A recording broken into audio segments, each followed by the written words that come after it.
Aquastar नहीं है क्या? घर ले आइए Aquastar UPVC rain harvesting system. ये लीक प्रूफ है और साथ ही बेहद मजबूत भी। Fix it and forget it. Aquastar.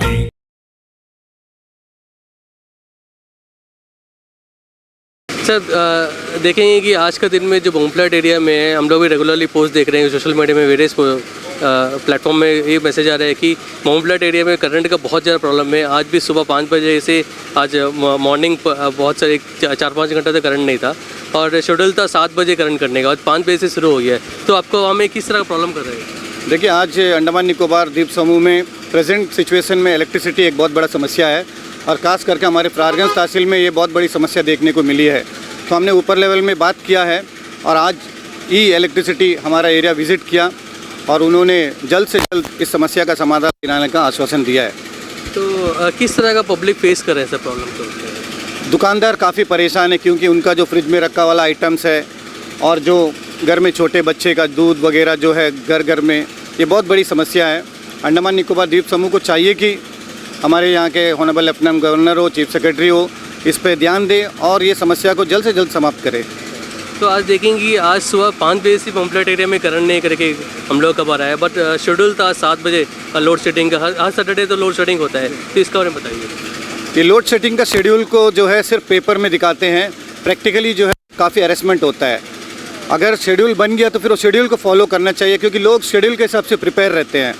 तो हम चाहेंगे कि इलेक्ट्रिसिटी डिपार्टमेंट जब शेड्यूल बना रहा है तो उसको फॉलो करे, ना कि शेड्यूल में एक टाइम देता है और उसका बाद भी जो है कंटिन्यू कटौती होता है। तो ये आने वाले दिनों में इलेक्ट्रिसिटी डिपार्टमेंट के लिए बहुत प्रॉब्लम क्रिएट करेगा। तो सर रिसेंटली यहाँ में इलेक्ट्रिसिटी का भी इशू हो रहा था, इसका पता? इलेक्ट्रिसिटी हमारे यहाँ पर जब देख लीजिए पावर हाउस सूर्य चक्रा वो काफ़ी मतलब ना ज़्यादा ही नेगलेक्ट करते हैं बॉम्बफ्लैट एरिया को। ठीक है, एक्चुअली यहाँ पर जब भी शटडाउन होता है या पावर कट होता है तो कहीं ना कहीं से ये लोग सप्लाई जो है वो बाज़ार एरिया में सबसे पहले देते हैं और सबसे लास्ट में जो है बॉम्बफ्लैट में देते हैं, जिसकी वजह से बॉम्बफ्लैट के कम्यूटर्स ऑलरेडी आप देखिए बोर्ड्स की वजह से हम ऑलरेडी लेट रहते हैं। अब करंट नहीं है, घंटों घंटों करंट नहीं मिलता है, नेगलेक्ट करते रहते हैं, उसके बावजूद उसके साथ भी मतलब हम एकदम ही पीछे रह जाते हैं।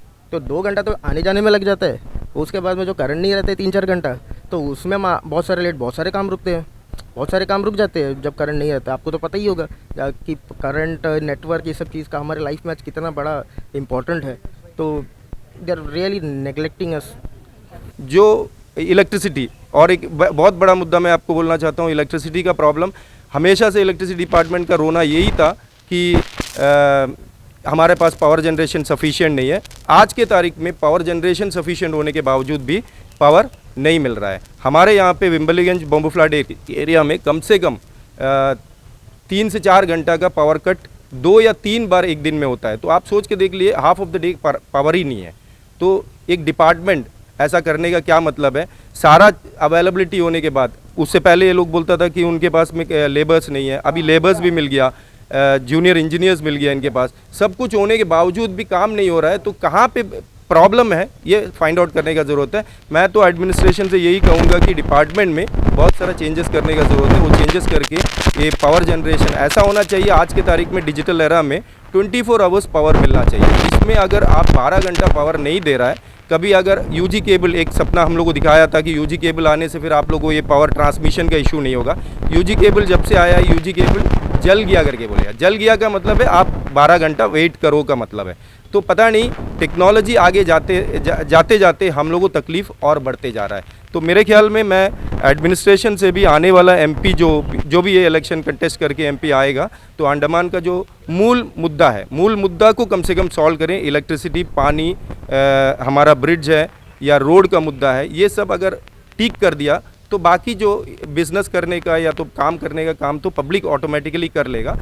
लोगों को कम्युनिकेशन का जो जरिया है इसको अच्छा करके देना चाहिए मेरे हिसाब से। धन्यवाद, आपने बहुत सारा रिस्क बताया, धन्यवाद।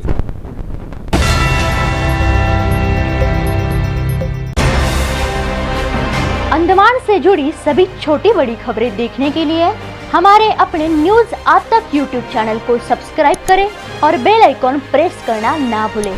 हमारा अपना न्यूज आज तक, अब सच देखेगा अंडमान।